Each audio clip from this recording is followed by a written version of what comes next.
ക്രൈസ്തവ കുടുംബങ്ങൾ എന്തിനു വേണ്ടിയാണ് പരിശുദ്ധ കന്യകാമറിയത്തിന്റെ മാധ്യസ്ഥം അപേക്ഷിക്കേണ്ടത്? സഭ ഇങ്ങനെ കൂടി കൂട്ടിച്ചേർക്കുകയാണ്.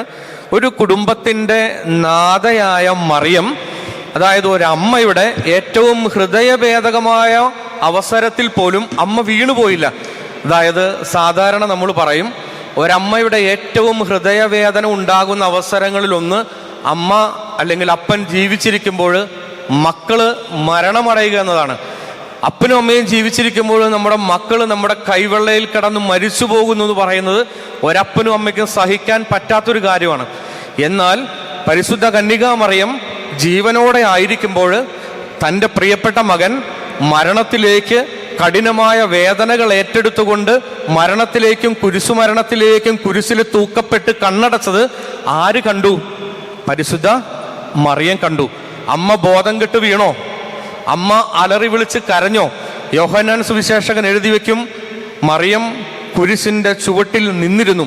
അതിൻ്റെ അർത്ഥം അവൾ വെറുതെ കുരിശുമരണം കണ്ടു നിന്നു എന്നല്ല, മറിച്ച് ആ കാഴ്ച കാണാൻ വന്നവരെയും ആ കൂട്ടത്തിലുണ്ടായിരുന്നവരെയും ശിഷ്യന്മാരെയും അതിന്ന് വായിച്ചു കേൾക്കുന്ന നമ്മളെയും ബലപ്പെടുത്തിക്കൊണ്ട് അമ്മ വിശ്വാസത്തോടെ നിന്നു. അമ്മയ്ക്കുണ്ടായ വേദനയെയും സഹനത്തെയും കണ്ട് അമ്മ ബോധം കെട്ട് വീണില്ല. അമ്മയ്ക്കറിയാമായിരുന്നു എൻ്റെ ജീവിതത്തിൽ ഉണ്ടാകുന്ന ഏത് കുഞ്ഞു വേദനയും വലിയ വേദനയും ഈശോ അറിയാതെ നടക്കില്ല എന്ന്.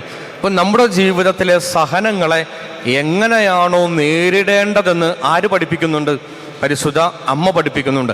അതുകൊണ്ടാണ് സഭ നമ്മെ പഠിപ്പിക്കും, നമ്മുടെ കുടുംബത്തിൽ പരിശുദ്ധ അമ്മയുടെ മാധ്യസ്ഥം നാം അപേക്ഷിക്കേണ്ട കാര്യങ്ങളിൽ ഒന്ന് ഇപ്രകാരമാണ്. നമ്മുടെ ജീവിതത്തിൽ എല്ലാം സുഖകരമായിട്ട് പോകണമെന്ന് നിർബന്ധമൊന്നുമില്ല. ചിലപ്പോൾ വേദന ഉണ്ടാകാം, കടബാധ്യത ഉണ്ടാകാം, ഞെരുക്കമുണ്ടാകാം, ക്ഷീണമുണ്ടാകാം, രോഗമുണ്ടാകാം, ജോലി ഉണ്ടാകില്ല, കുടുംബജീവിതം താറുമാറായിട്ടുണ്ടാകാം, മക്കളുടെ വിവാഹ ജീവിതത്തിൽ പ്രശ്നമുണ്ടാകാം, വിവാഹ ജീവിതത്തിലേക്ക് പ്രവേശിക്കാൻ ആഗ്രഹിച്ച് നടക്കുന്നുണ്ടാകില്ല, അപ്രതീക്ഷിതമായ ആരുടെയെങ്കിലും വേർപാടുകൾ കുടുംബത്തെ സങ്കടപ്പെടുത്തുന്നുണ്ടാകാം. അമ്മ നമ്മോട് പറയുകയാണ്, എന്നേക്കാൾ വേദന നിങ്ങൾ അനുഭവിച്ചിട്ടില്ലല്ലോ.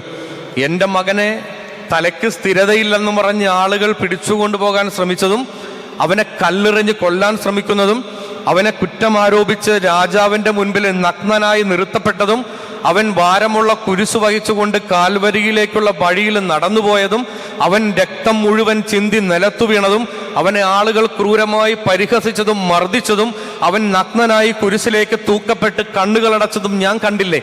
എന്നിട്ടും അമ്മ വീണുപോകാതെ നിന്നതുപോലെ എൻ്റെ പ്രിയപ്പെട്ട മക്കളെ നമ്മൾ വീണുപോകാതെ നിൽക്കണമെന്നും, അങ്ങനെയെങ്കിലും പ്രതീക്ഷയുടെ ഒരു നല്ല ഉത്ഥാനത്തിൻ്റെ ദിവസം നമുക്ക് വരുന്നുവെന്നും അമ്മ നമ്മോട് ഓർമ്മിപ്പിക്കുകയാണ്.